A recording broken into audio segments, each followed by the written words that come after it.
Greetings, fanboys and fangirls. Jared here with another video review from Fanboys Forever, but it's not any old video review. It's a review that I wasn't sure I would ever have the opportunity to make. It is a review for the brand new Marvel Legends Rom the Spaceknight figure. So why am I so hyped up about a character that is probably generously on the D list of Marvel superheroes? Well, that's because I have a huge affinity for Rom. You see, he started life not as a comic book character, but as a Parker Brothers electronic toy. Marvel at the time was, of course, doing comic series for pretty much any licensed property, and they got involved in creating the mythology and the character so that there could be an ongoing comic series. Well, the toy really didn't do all that well and didn't make much of a splash, but the comic series went on and was done by the great, legendary Bill Mantlo, who created some of the MCU's biggest characters that we see today.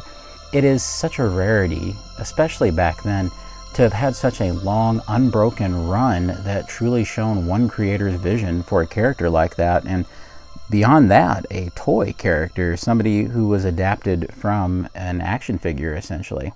Well, Rom's rights reverted long ago to Hasbro, who now acquired Parker Brothers and owned Rom. But thankfully, some of those legal situations have changed around the character, so we're getting reprints of all the old Marvel issues, which I have all the original prints of those as well. But now we can finally get a Marvel Legend.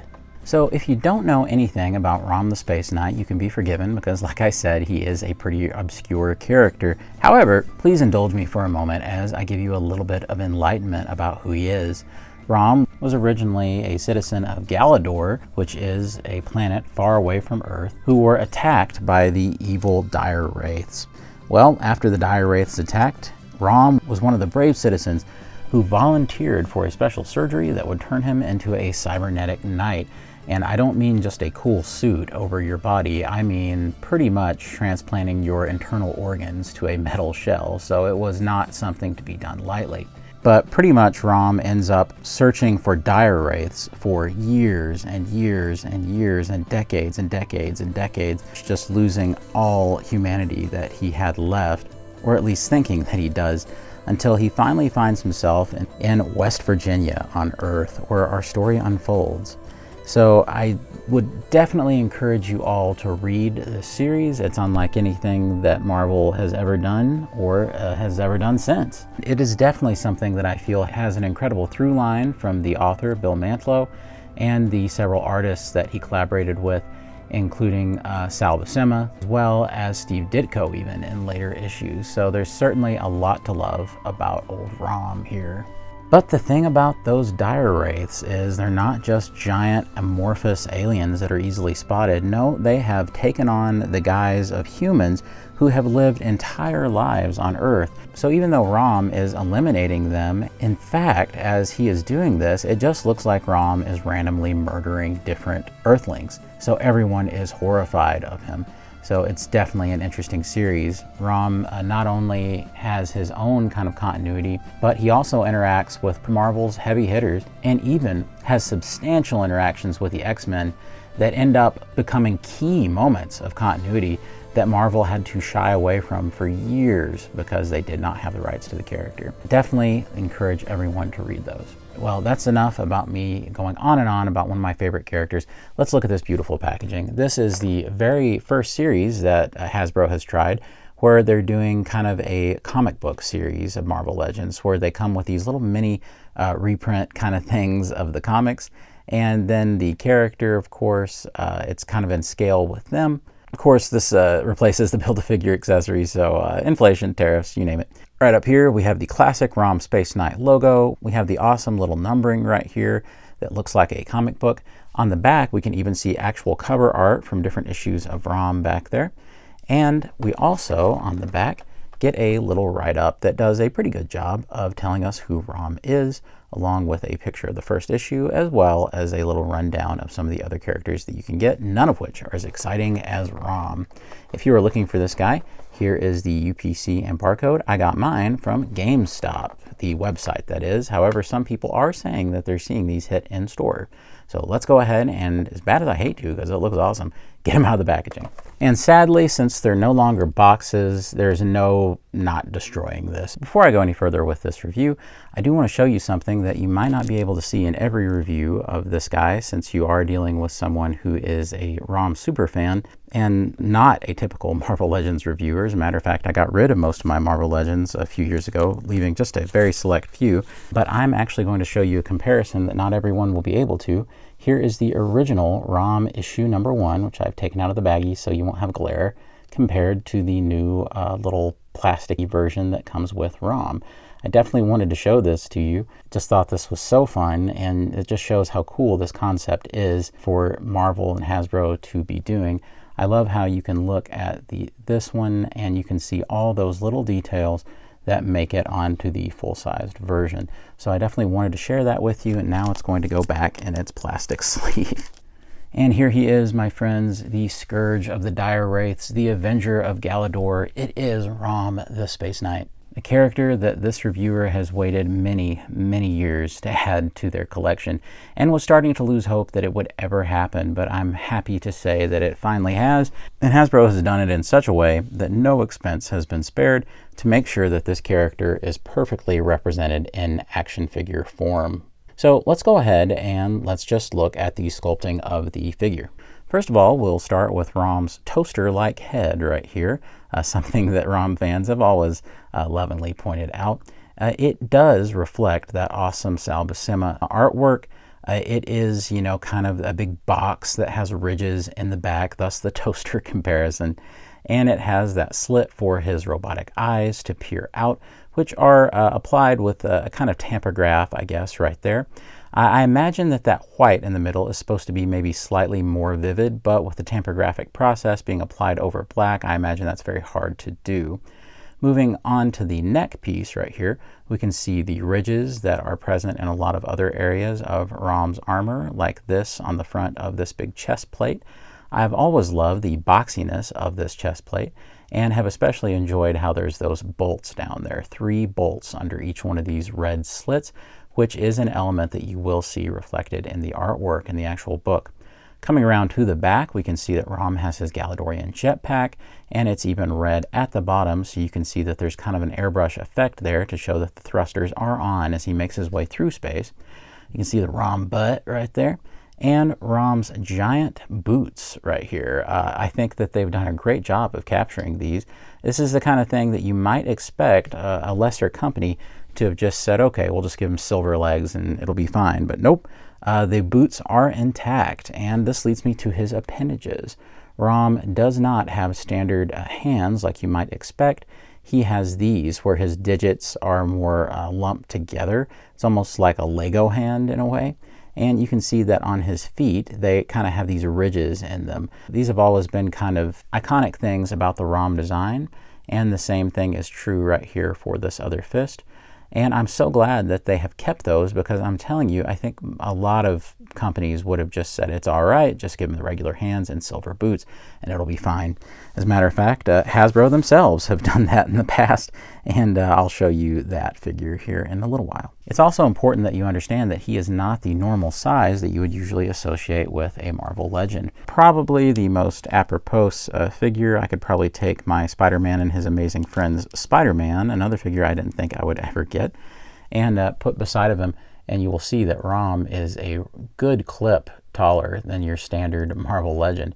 As a matter of fact, I would venture to say that Rom is more around maybe 7.5 inches tall.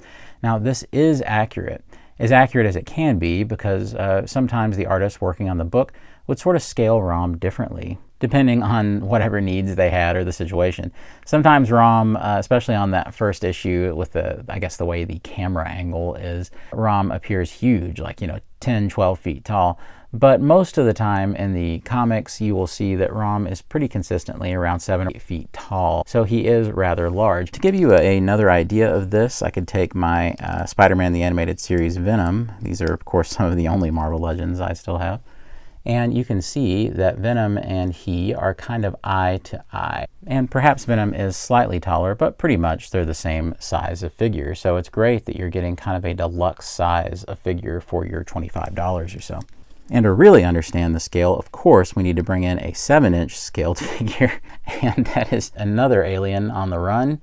Maybe not with as much of a just cause as Rom, but we have Alf, the extraterrestrial. Of course, Alf should be smaller, but he's in 7-inch scale, and Rom is in 6-inch scale. You can see in the background that I have many G.I. Joes from the Classified series, and of course in the series in West Virginia, Rom often comes to blows with the military, so I thought that would be appropriate.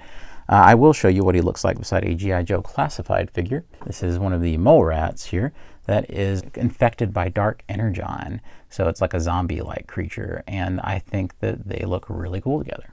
And just for funsies, here he is with Sergeant Slaughter. Sergeant Slaughter is not quite as big as Rom the Spaceknight, so that tells you a lot about how large this guy really is. All right, so it is very important that we go ahead and look at the articulation because so many of these pieces are new. So looking at Rom's head, he does have quite a decent amount of range, and he does have a hinge in the neck there. So you can bring the head up about this much, meaning that as long as your flying pose is angled a little up, he does look straight ahead pretty much anyway, or at least what's natural anyway for him to be looking. So I think that works really well, and if you mess with it a little, you can probably get it to go even more. So that looks really good and certainly reflects all that artwork that we see. Of course, the neck is kind of on a ball joint right here at the bottom, so the neck is a separate piece. You can have him cock his head side to side, and of course go all the way around. At the shoulders, you can see that we have really, really good range. We can get well above 90 degrees right there, so that works really well, especially with the giant armor that he has. We can bring the arms all the way around. Of course, you can't bring them in anymore once you get up here because of this angle here, so you're just going to have to work with that. He does have a bicep cut at the shoulder. He does have double jointed elbows, which work really well. There is an up and down hinge for his right blaster holding hand, and there is a side-to-side hinge for his left hand. You can also twist them all the way around. And at the diaphragm, we have lots of great articulation because we can roll this all the way around. Not only that, but we have a seamless ab crunch here that utilizes his kind of radiator design down here to kind of go in and out. So what it really comes down to is there is no visible articulation work if you're really looking, because it kind of hides it right through here. So I think that's awesome. And down here, you can almost say the same, because even though there's visible articulation, that is also the line of Rom's superhero shorts. So I think it kind of works. It depends on what artist is drawing them. Sometimes there's lines, sometimes there's not. There's no drop down hip as far as I can tell, but it's not needed because you can bring the leg all the way up. There's nothing obscuring it, and no drop down necessary whatsoever. Then right here, we can do splits that are pretty much all the way anymore, and it would look completely ridiculous. There is a cut right here that is hidden very well by the sculpt of the tops of the boots. And we have a double jointed knee, as well as a terrific hinge right here at the ankle. There's lots of ankle rocker pivot, so we can get an insanely wide pose right here. And he's able to, yes, flat foot that. And I always try to do that live to make sure you can see how much frustration or lack of frustration you're going to be dealing with. And thankfully in this case, it was a lack of frustration. So honestly, he's incredibly well articulated and far better than I even thought it would be. He is an absolute dream to pose around, and I can't wait to see what kinds of crazy stuff I get with this guy. For anybody who is curious, yes, the head does pretty easily pop off. So if there was some kind of customization or something you wanted to do, yes, that is possible. Also, if you would like, you can make him look more like different artist interpretations based on how far you want to pop it in. If you barely set it there, it looks a little bit more like maybe some of the later artwork. All right, accessories. So I already told you about the comic, but I do want you to be able to see the figure holding it. This hand over here, the open hand, doesn't really hold it. It's not quite grasping hard enough. However, if we go over here, we can use the kind of gun holding hand, and that works really well. So Rom can be looking at his own comic right here. Some people say that Rom was an inspiration for the original RoboCop film, and if you look in the background of that movie, you can see an issue of Rom on the comic stands. For those of us who are into Rom, you are well aware that Rom has two main gadgets. He has his energy analyzer here, and this little device is used so that he can scan humans and decide whether or not they're actually dire wraiths in disguise. Not only that, but he does come with an effects piece. So here's the effects piece. It's made out of this translucent plastic. You can just plug it right onto it, and voila. Looks like ROM is scanning, trying to see where those pesky diawraiths might be hiding. Not only does he come with the analyzer though, ROM also comes with the fun one, the neutralizer. This is what he uses to banish the diawraiths. And in case you're curious, yes, that effect part from earlier can snap right onto this one. It's kind of a shame they didn't include two of these effects parts so that you could have, you know, on both of them, but it doesn't really matter because he's not really going to be using them both at the same time. In the comics, it's the kind of deal to where, you know, one just disappears and the other one appears in his hand, like he's calling it forth from like a pocket dimension. I don't own that original 1979 Parker Brothers figure. It is too expensive for me to own. However, it's something I would like to add to my ROM collection someday. But here is what I would call the poor man's comparison to an approximately scaled photo of that ROM toy. So I'll move him to the side, and you can kind of see what they would look like together. But it is important that I show you a comparison to the only other kind of official ROM figure that Hasbro has made. Aside from a Mighty Mugs release, we do have this 3 3/4 scale G.I. Joe Revolution release that they did for a San Diego Comic-Con pack. At least I think it was San Diego. And I absolutely love it. It's so cool now to have ROM in two different scales. There were always things about this guy that, you know, weren't exactly perfect, but I was willing to overlook because I thought it was a miracle that they got him out the way that they did. However, you know, he always had separate fingers and stuff, and the boots weren't accurate. But it's so cool now that we have the one that actually has those accurate little details. But this guy is still awesome, and I highly suggest him if you can find him. Here's a fun one. One of my favorite old Masters of the Universe Classics figures is a cool one that they've still not made in Masterverse or Masters of the Universe Origins, and that is the Horde Wraith figure. That's right, it is another Wraith from a different continuity. The cool thing about this guy is that he does kind of reflect the mysterious early appearance of the Dire Wraiths when they hadn't decided that they were going to be these giant amorphous pink blob aliens. So it is cool for that. And if I was brave enough to take that flight stand out and doesn't really want to budge, and those things are known to break, then I could show you that he's about the same size as ROM. So I'll just show you like this.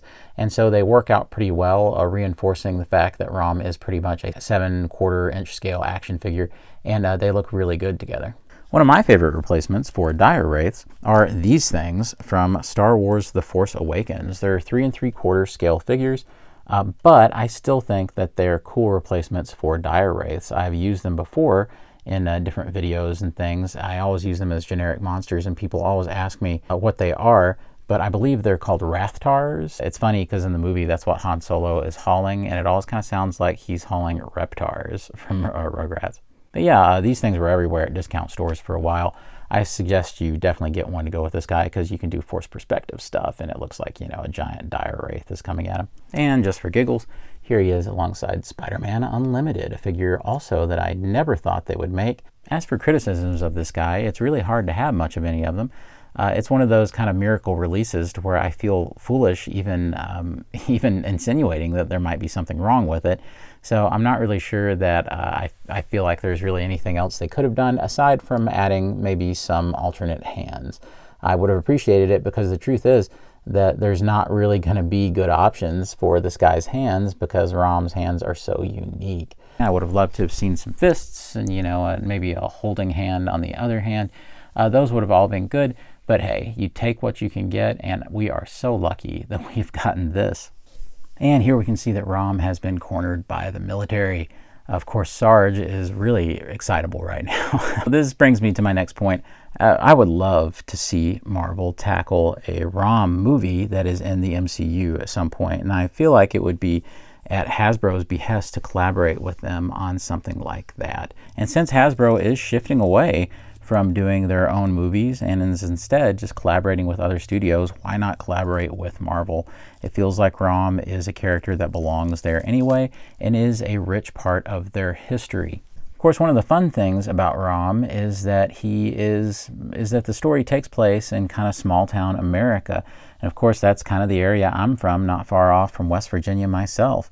So it is fun to see kind of a superhero story taking place in that sort of country rural environment. And it's just one of the many things that makes Rom so unique. It's a story that can take place in the foothills of West Virginia at 1 minute, and then you can see, the middle of space the next, as Rom goes through and methodically tries to dismantle this base of power that the dire wraiths have built up in small town America. So it truly is a fascinating story. Of course, Alf there is, on the run as well. So it's a bad day for aliens on Earth. Like I said earlier, it is fun to use one of those Rathtars as your stand-in dire wraith, and you can experiment with doing different things with the scale, and of course posing him around with Rom, and it works out in a really fun way, I think. Of course, it's so fun to throw in these Cobra Mole Rats from G.I. Joe Classified. I highly suggest you grab some of these guys. They make just great zombie adversaries. They're a lot of fun if you just need something to throw up against one of your figures in the 6-inch scale. Well, friends, that'll certainly do it for me on this review. Of course, lately it seems like mostly what I do here on the channel when I get a spare moment to even film these things with a new baby and everything is I mostly do Masters of the Universe reviews. It's kind of what the channel has become known for, and I'm more than happy to do those because Masters of the Universe is the main thing I collect.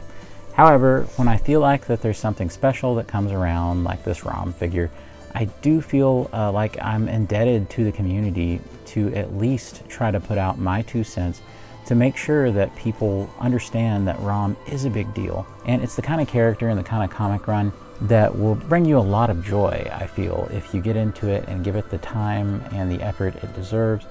I'm thrilled to see Rom have this mini resurgence, and I can only hope that it leads to some sort of adaptation maybe or something in the future. At the very least, I would love to see Rom make his MCU debut or maybe in some sort of animated property, even though he has had some kind of unofficial cameos in a couple of animated properties. But seriously, it's just a thrilling property, and I think you guys would really love it. And perhaps if you've learned something new about this character or maybe just enjoyed the review, be sure to leave a like on the video. It really helps, and subscribe to the channel. Like I said, I may not cover a whole lot of Marvel Legends, but maybe you'll find something else that you like on here as well. And let me know down below if seeing more Rom on this channel is something that you would like. I know that it's something that I've been interested in doing in the past, and have certainly considered even doing a little series where I voiced over some of the comics. I think that might be a fun thing since I do like to do some voice acting, so I think that that might be cool as well. If that's something you'd love to see, I'd love to hear about it down below. And as always, God bless you and yours, and I'll see you on Fanboys Forever. Fanboy out. Long live Rom.